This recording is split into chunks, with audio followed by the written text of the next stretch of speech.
You have an idea who your buyer is. You've figured out what channels to use, and you've started posting on your social media channels. But how do you know if what you're doing is working?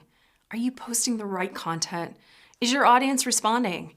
Is there a return on investment or ROI in your social campaigns? Or are you even investing in the right things? That's where social metrics come in. Let's start by learning how to look at all of your data as a whole and to set up benchmarks for future reporting. You'll want to conduct a social media audit, a hard look at the data from all your social accounts and the social conversations about your brand and your competitors. Conducting a social media audit will help you develop or adjust a social media strategy that aligns to specific actionable business objectives and goals, to discover trends you can use to create or modify social media campaigns, receive valuable insight into customer sentiment and perception of your brand, provide executives and your team a look into what is or is not working so you can manage and justify social media spend. An audit gives you the opportunity to see the ebb and flow of your audience engagement, content, performance, and what's working and what's not. It's a way for you to put your thumb on the pulse of everything you're doing in social. As part of your audit, you're going to be looking at a whole bunch of data. There are a variety of ways to record all this information, but many social media managers find that developing a tabbed spreadsheet is the way to go. It will be helpful if you have a social analytics tool such as NetBase, Sysomos, Crimson Hexagon, or another type of metrics tool that you can aggregate your data. But if not, you can manually pull the data and compile it from each channel's social media metrics. Some of these metrics are easy to acquire by going to the social networks themselves. Facebook has business insights, and Twitter, LinkedIn, Pinterest, Instagram, and YouTube all have analytics you can explore. If you use the HubSpot social tools, you can use reports to analyze some of what is needed, namely your social website traffic and your content post data.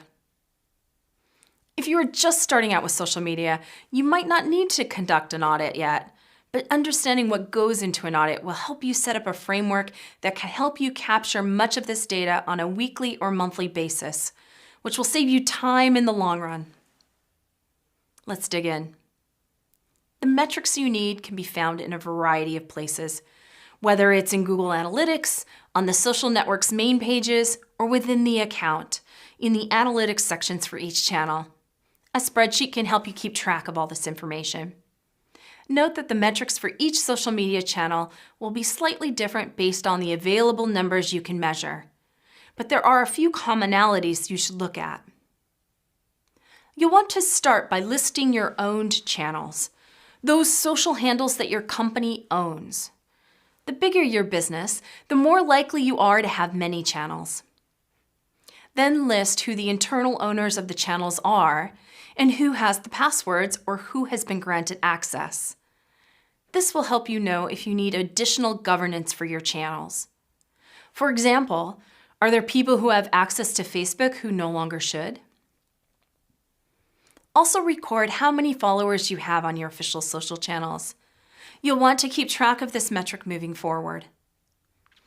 Next, you might want to explore your non-owned channels and followers. Are there channels that are illegally using your assets and logos and potentially taking a share of your followers? Are there fan channels that are co-opting your branding? Should you consider filing takedown notices for some of these channels or find better ways to interact with those accounts? If there are channels that are co-opting your logo, name, or other brand visuals, you can report them to the individual network for removal. Then consider the profiles for each channel. Do all your social channels have a similar look and feel? Does your profile imagery, such as your covers, icons, and avatars, adhere to your company brand guidelines? Is your tone and voice consistent across the channels? Let's move on to content performance. This is a big one, and you'll want to analyze each channel individually. Afterward, you can also use this data to determine if some of that content might resonate differently or better in other channels. Some of the metrics you should track include best and worst performing posts, posts with the most engagement, things like comments and likes, post frequency, what types of content have the best and worst performance, the published time of posts that have the best engagement, video views, click-through to content, post reach and impressions, number of Twitter mentions, effective keywords, response rate, are you responding in a timely manner, sentiment, note that some tools enable you to measure positive and negative sentiment. Don't forget about advertising. If you're doing a lot of social media advertising, you might want to conduct a separate, in-depth audit using the analytics and the ad tools found within the networks where you're advertising. You'll want to track similar metrics to the above for content performance, but also look at budgets, ROI, A/B test results, and areas for opportunity. You'll also want to analyze your competition. Go to each of your competitors' social media channels and take a look at how they use their networks. How are your competitors using social media? How many followers do they have compared to you? How is their content performing? What types of content perform the best? How do they engage with their followers? By examining the competition, you can get a sense of how you stack up, but also where you might have gaps that you need to close.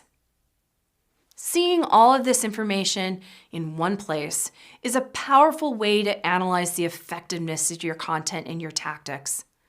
You can identify weaknesses in your approach, determine what is working well so you can do more of the same, stop ineffective programs, or understand if you need more resources to do a better job. Even better, now you have the metrics you need to argue for those additional resources. Conducting an audit might take some time, but the value it will provide can help you do a few different things.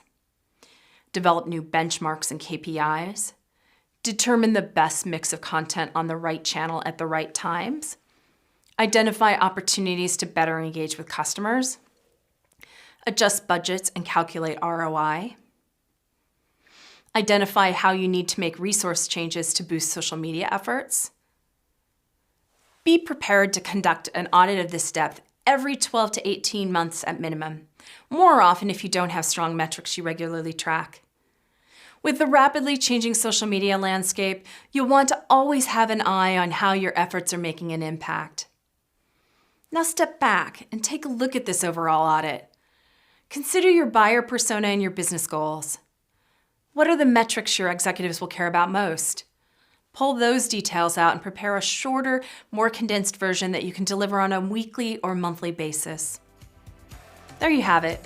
All the basics of measuring your social media, a step that can be a game changer for your business.